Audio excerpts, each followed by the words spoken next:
so today we're going to be going over our Ellie blonde color. Now this is our most requested color that we get at the salon because it's such a easy blended color that is bright and also dimensional. So we're going to be blending out any of these lines here, keeping it really bright around the face, and we're going to be showing you how to do our signature triangle dimensional look. Alright, so we're going to go ahead and start with our first section, which will be our money piece. The first section is always going to be a nice little tiny little weave. Make sure you keep those slices nice and thin, and it just goes right over your next section. We always like to do 3 foils around the hairline. So you got your first weave, you got your second one, which is a slice back to back, and then you finish off with another weave.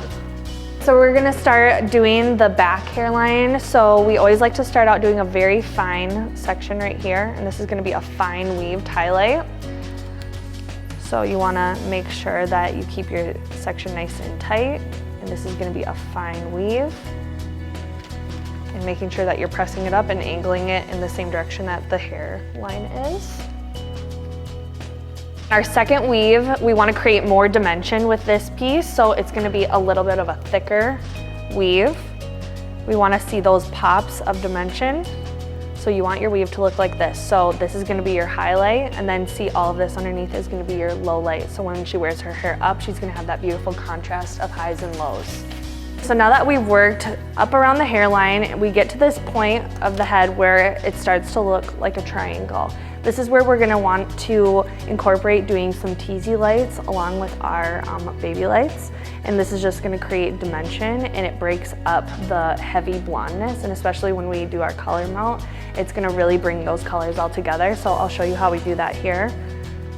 So you can take a little bit of a bigger section. You wanna tease once, twice. And then I wanna take out the middle part because that's where I want the dimension.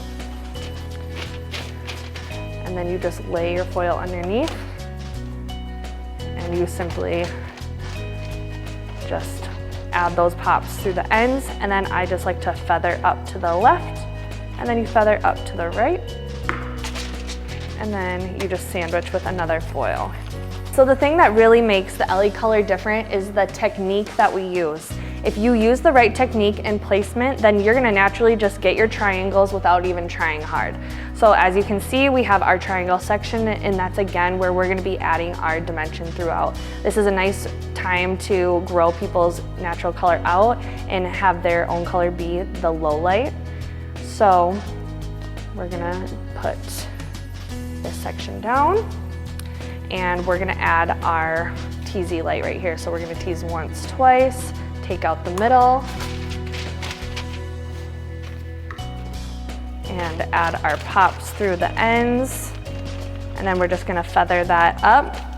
And the nice thing about this is that we already have it very saturated around the bottom parts of the hair and around the face. So this is our dimensional piece, and then it also just continues to add that brightness. But we aren't bringing that all the way up to the top, and we're not heavily packing them in because we aren't going for that all over platinum look. We're looking for a very effortless blended blonde. After we do the teasy light, we're gonna go and add our baby light.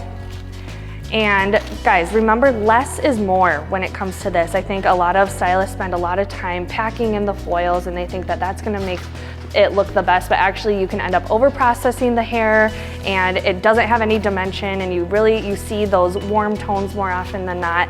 And so this triangle sectioning gives you an opportunity to space those foils out, and it really speeds up the whole process, and it's nice in the long run.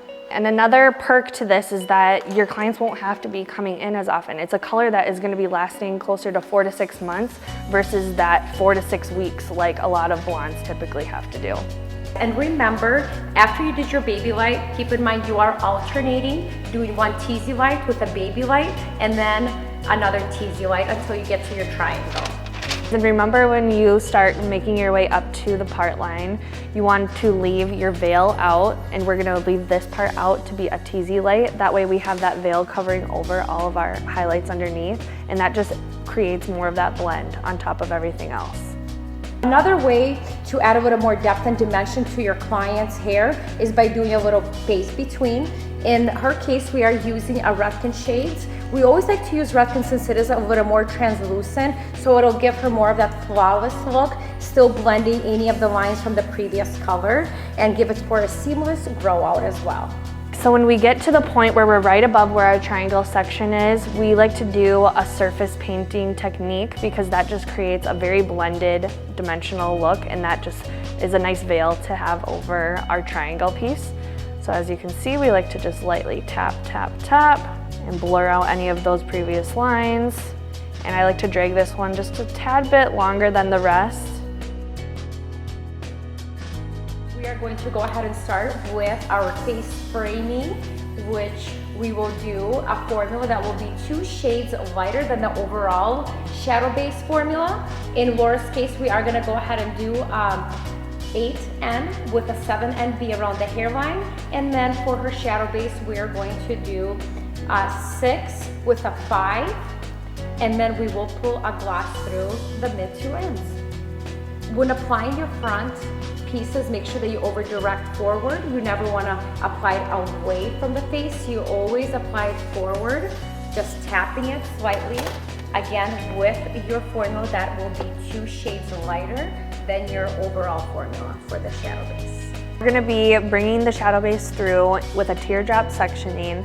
Now we want to just tap where the highlights are, and we don't need to drag it down as far because we did a lot of prep work with our foiling and our patterns and sectioning and doing that paint between where we don't need to drag it down as far. So make sure as you're going around the hairline and going through your sections, we're just tapping right where we see those foil lines and working your way up.